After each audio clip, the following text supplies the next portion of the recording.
Assalamualaikum warahmatullahi wabarakatuh, sobat bisnis, apa kabar? Tentunya sobat bisnis kalian dalam keadaan baik, sehat, dan mudah-mudahan dilindungi Allah Subhanahu wa Ta'ala. Jadi, di video sebelumnya saya membahas mengenai sebuah buku menjadi miliarder Muslim, dan di situ ada 3 bagian, ada pilar-pilar kesuksesan, ada pilar-pilar kebaikan, dan pilar-pilar keberuntungan. Yang sebelumnya saya jelaskan mengenai pilar-pilar kebaikan. Jadi di video kali ini saya akan melanjutkan mengenai buku yang sebelumnya saya sudah sampaikan, yaitu menjadi miliarder Muslim. Nah, sebelumnya adalah pilar-pilar kebaikan. Saat ini saya akan menyampaikan bagaimana ada pilar-pilar lain yang perlu dimiliki oleh seorang pengusaha yang ingin menjadi miliarder Muslim, yaitu pilar-pilar kebaikan. Nah, pilar-pilar kebaikan itu apa saja? Baik, akan saya coba bacakan dan sampaikan. Jadi pilar-pilar kebaikan ini adalah ada 10 ya, pilar-pilar kebaikan yang perlu dimiliki oleh seorang pengusaha yang ingin menjadi miliarder Muslim. Yang pertama adalah bertubuh kuat ya. Jadi tentunya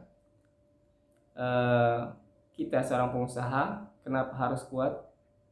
Karena dalam menjalankan usaha tentunya kita akan menghadapi yang namanya cobaan, ujian, tantangan. Jadi tubuh kuat dan juga jiwa yang sehat tentunya menjadi salah satu syarat bagi calon seorang calon pengusaha maupun yang sudah menjadi pengusaha.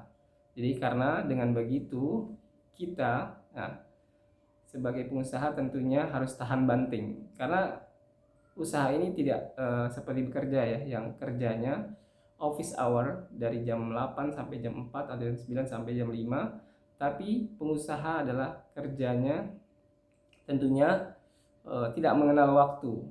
Namun di dalam Islam tentunya perlu ada waktu-waktu yang perlu kita sisihkan.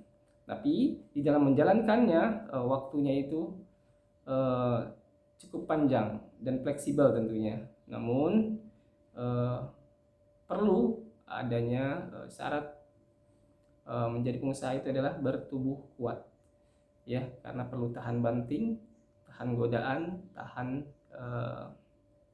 pengaruh-pengaruh negatif. Bertubuh kuat di sini artinya kalau di dalam buku ini dijelaskan bahwa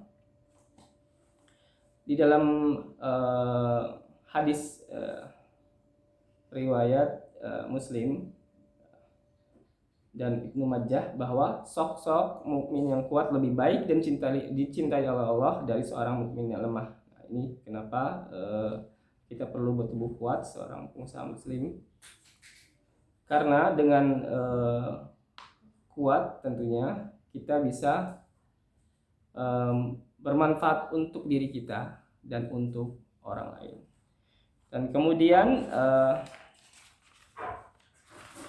sifat atau yang perlu dimiliki oleh pengusaha dalam pilar-pilar kebaikan ini adalah berakhlak yang kokoh ya. Berakhlak yang kokoh, berakhlak yang baik. Kalau dalam Islam ini berakhlakul karimah seperti Rasulullah SAW. Karena dengan akhlak yang baik tentunya menjadi kita dipercaya oleh orang lain tentunya. Di dalam bisnis ini perlu yang namanya dipercaya. Meskipun tanpa kita memiliki modal, ketika kita dipercaya oleh orang lain menghormati kita karena kita memiliki akhlak yang baik, tentunya kita bisa menjalankan bisnis itu tanpa modal. Kemudian sifat yang ketiga ya. Sifat yang ketiga itu adalah berwawasan luas. Jadi berwawasan luas perlu dimiliki oleh seorang pengusaha. Karena dengan wawasan luas kita bisa membaca situasi, membaca kondisi, sehingga kita bisa mengambil keputusan untuk menjalankan bisnis kita seperti apa. Ya. Jadi perlu wawasan luas. Ya. Wawasan luas itu tentunya perlu kita dapatkan dari misalnya membaca. Nah, seperti buku ini juga salah satu bagaimana kita menambah wawasan. Semua mengamati dan merenungi ciptaan Allah. Kemudian bisa juga kita bertualang, berkelana atau bersafar ya, berjalan melihat kondisi lingkungan kita, kemudian juga bisa mengambil ilmu dari orang-orang yang ahlinya atau ulama yang mungkin ulama-ulama yang bisa menambah ilmu agama maupun ilmu dunia. Baik. Terus kemudian sifat yang selanjutnya yang perlu dimiliki adalah bagi seorang muslim adalah mampu berpencaharian. Jadi orang muslim yang ingin menjadi miliarder muslim harus memiliki kemampuan untuk berpencaharian. Tentunya artinya di sini bisa melihat peluang, kemudian bisa mengusahakannya menjadi sebuah income bagi kita, dan bisa memberikan manfaat kepada orang lain. Jadi bisa bekerja, bisa berpencaharian, bisa menghasilkan uang, sehingga itu memang syarat mutlak bagi seorang pengusaha, ya, seorang miliarder. Kemudian sifat yang kelima adalah muslim yang selamat akidahnya. Ini sangat prinsip sekali ya bagi seorang muslim. Selamat akidahnya artinya dalam berbisnis tentu kita harus yakin kepada Allah, ya. Yakin kepada Allah bahwa bisnis tidak akan maju tanpa ada campur tangan Allah juga, ya. Karena Allah yang tentunya akan menggerakkan orang lain untuk membeli produk kita, dan Allah juga yang akan membantu kita, mensupport kita. Tanpa diminta pun Allah akan memberikan rezeki kepada kita tentunya, ya. Jadi Allah Maha Pemberi rezeki, tentunya kita harus yakin hanya Allah yang memberi rezeki. Yang lainnya hanyalah bagian dari rencana Allah dalam memberikan rezeki. Jadi manusia di sini sebutkan manusia di hadapan akhirat kepada beberapa golongan di antara mereka yang menerima langsung. Jadi mengenai akidah, ya, yang selamat akidahnya tentunya kalau dalam Islam itu ada namanya rukun iman, ya. Kita harus percaya kepada Allah, kemudian percaya kepada Rasulullah, ya, dan kepada kitab-kitab Allah, kemudian percaya kepada Nabi, kemudian percaya kepada hari kiamat, dan percaya kepada qada dan qadar baik buruk datangnya dari Allah.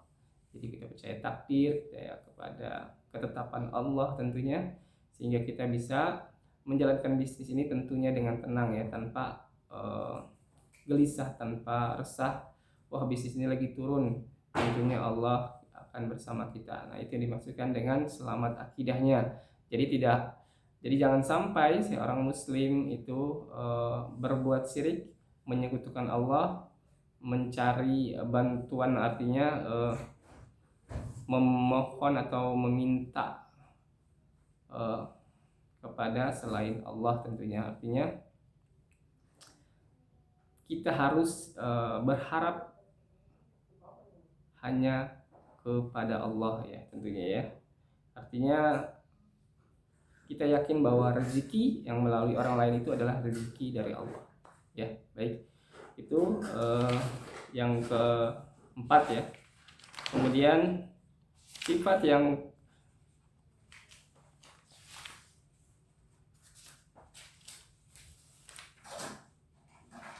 berarti sifat yang kelima. Jadi yang kemudian sifat yang keenam adalah ibadah yang benar. Jadi seorang muslim harus melakukan ibadah yang benar. Jadi perlu diperhatikan bahwa ibadah itu banyak, ya, tapi ibadah yang mahdo adalah misalnya sholat 5 waktu. Sholat 5 waktu jangan sampai ditinggalkan, dan usahakan itu tepat waktu, sholat di awal waktu. Jadi jika kita sholat di awal waktu, insya Allah rezekinya itu akan mengikuti kita, ya, mengejar kita justru, ya, sholat di awal waktu. Kemudian ibadah yang lainnya bersedekah, kemudian berbuat kebaikan kepada tetangga dan orang lain. Itu salah satu ibadah-ibadah. Jadi ibadah yang benar maksudnya di sini ibadah yang tentunya hanya mengharapkan ridha Allah, tidak mengharapkan pujian orang lain, tapi kita di sini adalah ibadah yang benar dan yang disyariatkan oleh Allah dan Rasulnya. Nah, itu sifat yang keenam. Kemudian sifat dalam pilar-pilar kebaikan ini ada yang ketujuh, berjihad melawan hawa nafsu. Nah, ini dia. Hawa nafsu adalah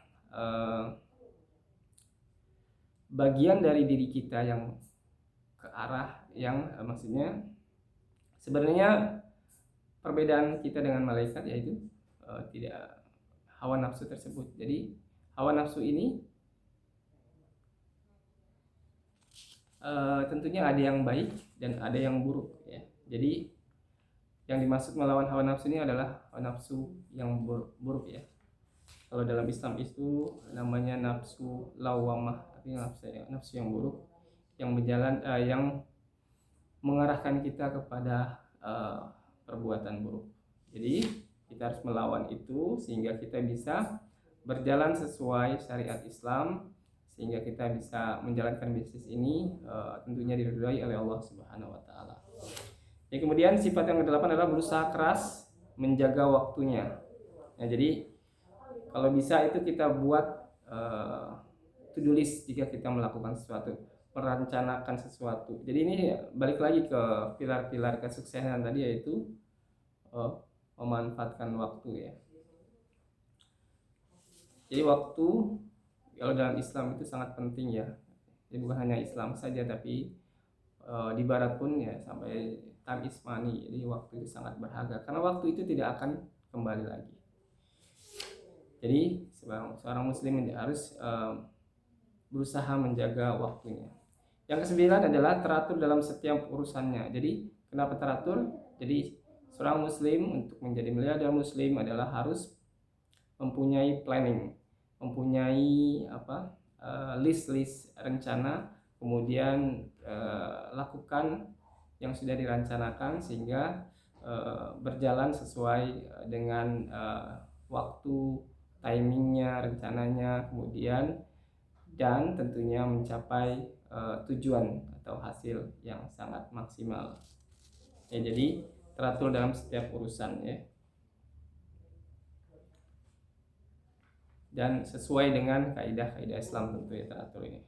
Kemudian yang ke-10 yang terakhir adalah memberikan manfaat kepada orang lain, kepada yang lain. Jadi banyak memberikan manfaat, tentunya kita akan mendapatkan manfaat kembali dari apa yang setelah. Jadi ibarat kata kalau siapa yang menebar angin akan menuai badai ya. Jadi kalau kita menebar angin akan mendapatkan badai ya. Tapi jika kita memberikan sesuatu yang baik tentunya akan mendapatkan kebaikan pula. Baik, itu saja dari pilar-pilar kesuksesan yang bisa saya sampaikan. Sebenarnya sangat banyak bisa diulas di sini, tapi karena waktu mungkin yang sangat